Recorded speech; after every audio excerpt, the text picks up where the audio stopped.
All right, good afternoon. Welcome back to the Polity. I've been joined now by phone call by Sir Samuel Ihienseken Jr. He joins me from Port Harcourt. Good afternoon, Sir Ihienseken Samuel. How are you doing? Good afternoon. Thank you so much, Sir Ogbewe. Thank you very much. Compliments of the season. Happy New Year, sir. Wish you same. Thank you so much. All right, very quickly, I'd like to get your thoughts on the news that is making the rounds that marketers are considering perhaps raising the price of petroleum to 1,200 per litres, although the NNPC is saying that no such thing is in the offing. But what do you make of the worry that Nigerians have at the moment? The thing is, it's not yet official. Yeah, it's not. For now, the regulatory agency and the market concern has said they're not increasing it. It's for the moment. In Nigeria, no that fire. So let's root for the official report before we make our submissions. All right then. Now, I'm sure you must have been aware of a video that's been making the rounds recently, where Governor Sanwo-Olu himself was basically effecting an arrest on someone who had gone contrary to the rules in Lagos. Just wondering, from a legal perspective, there have been talks left and right. Is it true that a governor doesn't really have the power to, call for someone's arrest or order a person's arrest? The governor, by all laws, this I know, and for my years of practice, the governor can make a complaint against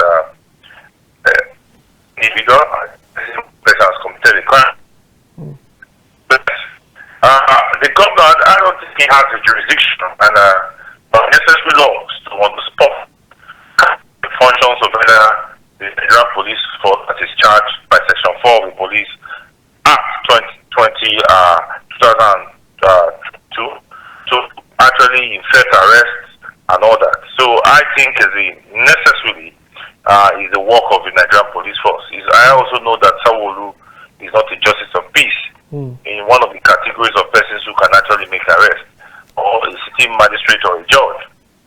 I don't think he falls into that category. However, if it's necessary for the public good, when there's apprehension of fear, danger, he can call for the aid of the security agencies around him. But him personally, as a governor, to carry out the functions of policing, I don't think it is so. But the video I saw is him calling on the security agency to arrest persons who are said to have committed offense. I think that comes to his purview. But he now exercising the jurisdiction to function as the police. I don't think he has that jurisdiction. So we need to distinguish the two, if you clearly understand. All right, fair enough. So that being said, let me get your thoughts on we've rounded up 2023, and we're now in the center, or we've begun 2024. I'd like to get your thoughts as regards the ending of 2023, particularly the Plateau attacks. Some have said this is a call for President Tinubu to review the security architecture. I'd like to get your thoughts on the fact that this happens almost every year. Every year.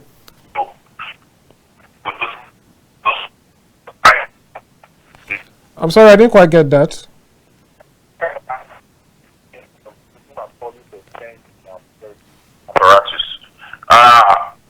Can you hear me, sir? We can hear you now. Yeah, beautiful. By the provisions of the Constitution, the primary objective is the welfare, security, and the interests of the people at large. Security is called as one of the main functions of government. And so, if the Nigerian citizens, their right to life is not effectively managed, is not also effectively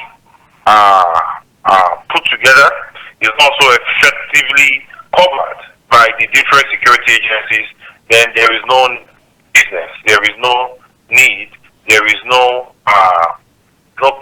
there's no put together for real governance. So any government, for them to operate effectively, is to have security architecture. The Plateau experience, this is not the first time we are having such experience. It's however sad that some people want to give it some ethnic, religious and political coloration. I don't think that is it. I feel, as the governor said, who's also a lawyer like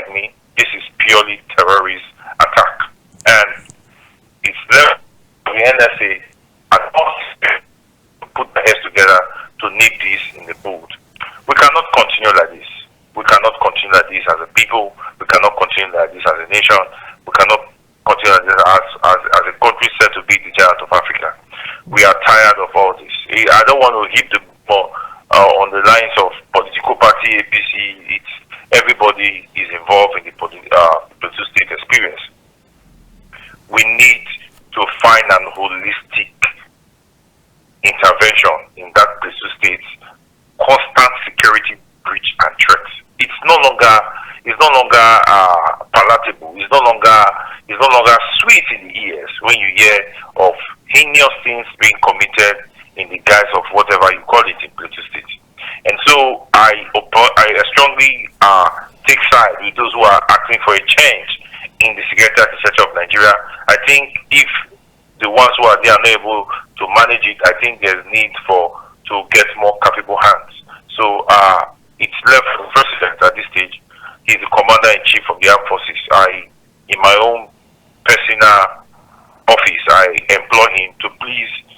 I think he's trying to make some certain steps to look, or more probably, it seems he wants to work.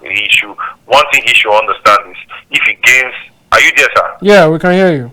If he gains the assurance of Nigeria, it will be a very plus to him, considering that we just left a general election, that there are still questions unanswered, even though it has gone to the Supreme Court and they've decided in favor. So if he needs the assurance and the full cooperation of Nigerians and their support, he needs to adequately tackle the various security threats internally and externally to Nigeria. So I urge Mr. President, I think the loud call of this issue of our security situation now, I think it lies on his desk. He should please see what he can do. I want to say he seems to be doing some certain things, but please, this is of Ihienseken, can you hear us? Hello? I can hear you, sir. Okay.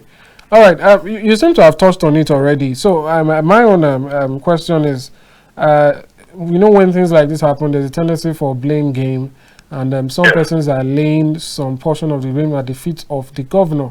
I like, from your perspective, we've already spoken about the president being the grand commander-in-chief of the armed forces.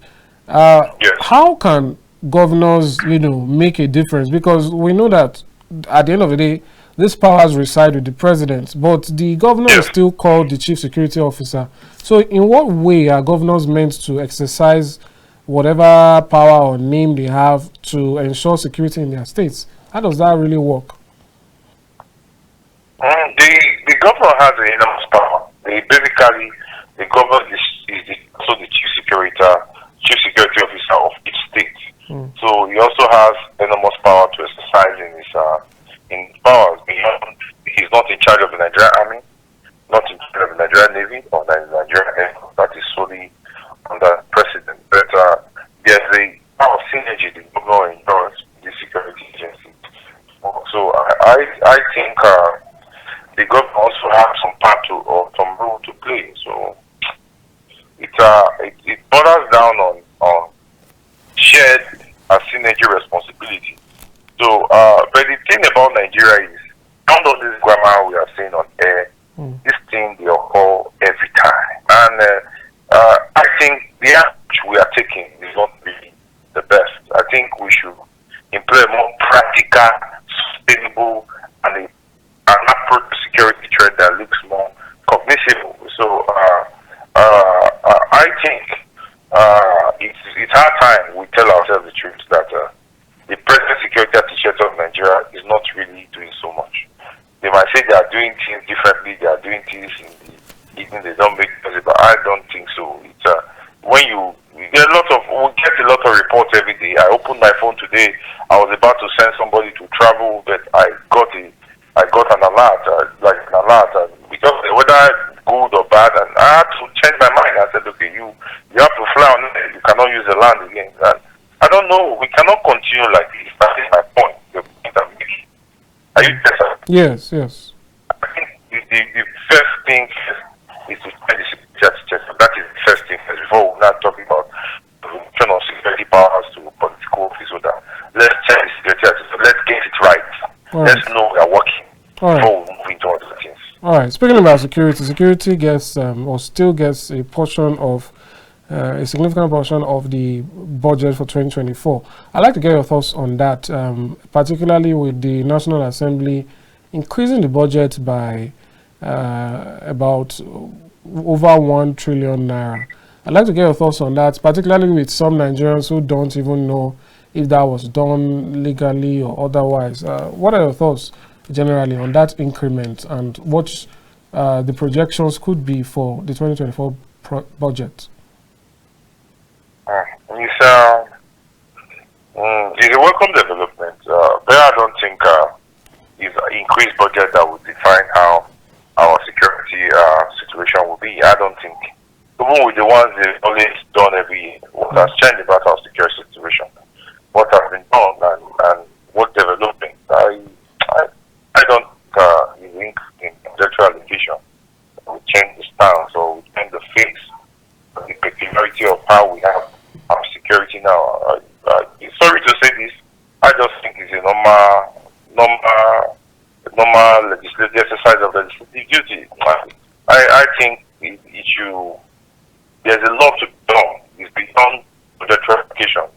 I don't think there are a lot of things that are wrong with our security situation in Nigeria. A whole lot of things. And it's better, as I said earlier, I don't want to repeat myself, it's better we take a holistic and very cognizable approach. But the president has already made, will I say, wholesale changes and appointments across the service chiefs. But you see, how can, as big as Plateau State and as big as the state, do you see the Holocaust or massacre, or whatever English you want to call it? Did you see what happened in Plateau State? Did you see what happened in Plateau? It shows lack of credible intelligence. That is the basic. That is the first point of call. That is the first point of call. So if big as no, it's unacceptable. Unacceptable. All right. What about the argument about self-defense? The chief of army staff is saying that they simply cannot allow that. Yes, that's the route to anarchy. Nigeria behaving or carrying arms, I'm against it. I don't think at this point is the peculiarity of Nigerians and how Nigerians are angry, our tense political situation. I don't bullying people with diverse minds and no, hunger and poverty and unemployment in the land. I don't think the idea of people carrying guns will resolve anything. I think the job of security, what citizens should do is synergy, give the security agencies adequate proper assistance. The issue as to issue as to private citizens not carrying guns, please, I'm not a party to that. I don't subscribe to it in any way. I heard some eminent persons who have provided their opinion. I differ from them. I don't think that will resolve anything. It's going to be a very big problem at the end of the day. So I think the work should be the constitution, various statutes and acts have defined the very functions of different security agencies, and I think they should do that. They should carry out their duties, not what we have now. All right. I think to round it up, I'd like to get your thoughts on what seems to be a fight against corruption by the Tinubu administration. We have now the NSIPA CEO has been suspended, and also the ex-humanitarian minister, she's being interrogated today. So what are your thoughts on this, what seems to be a mission?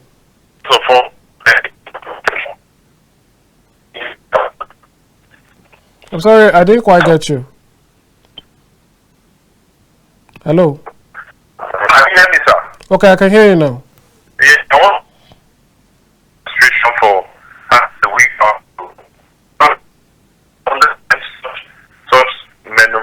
corruption. Two British, they were also members of the former regime and members of one way or the other, they were political appointees. More particularly the humanitarian minister who was calling bogus figure on air, and the thing was not reflecting the lives of the ordinary Nigerians. I want to commend the Tinubu administration and the security agencies for being at alert. But it should not just stop at interrogation and investigation. They whole-scale investigation of the Buhari regime. Are you there, sir? Yeah. I feel should I include the ex-president himself? Yes, if it is, he's a private citizen. He doesn't have any immunity. Buhari should be probed, if possible. He might not be guilty. He might not have skeleton in his cupboard. But Buhari should be investigated. There are questions that need to be asked. If there are sundry allegations against him, flying right and center, a whole lot of it higher than offense, then I think the president has a lot of explanation to do. So investigation does not have limits. You can investigate him. Buhari, as you know, does not enjoy the status of immunity covered by Section 2 Constitution. He can be investigated, and if found wanting, he can be prosecuted. That is my humble opinion, sir. You don't think he will be breaking some sort of gentleman agreement between presidents? It comes to commission of crime and prosecution of crime. Anybody, even me, commit a crime, I should for it. That is what justice is all about. Justice is a selective fight. It's an whole or wholesome and a real fight. That is something we should know. When we start painting some of these things, giving it different colorations, we're heading for doom. Nigeria is at breaking point, and we must tell ourselves the truth. We must get it right. Thank you so much, Barrister Samuel Ihienseken Jr. It's been a pleasure. Thank you so much. I hope to be on air next live and direct. Thank you so much. We'll be expecting you. Thank you. Yeah. All right. I've been speaking to Barrister Samuel Ihienseken Jr. We're able to reach him right there from Port Harcourt at the moment. And that's how we come to the end of the program for today. Don't forget to join us every weekday to POLITY, which is you live from Abuja 2 p.m. to 3:30 p.m. Do join us tomorrow. Once again, we bring you more updates, more analysis, breakdowns, and we delve into that intersection of politics, governance, and the state of the nation. Have a nice day. I am Amadin Ogbewe. Bye for now.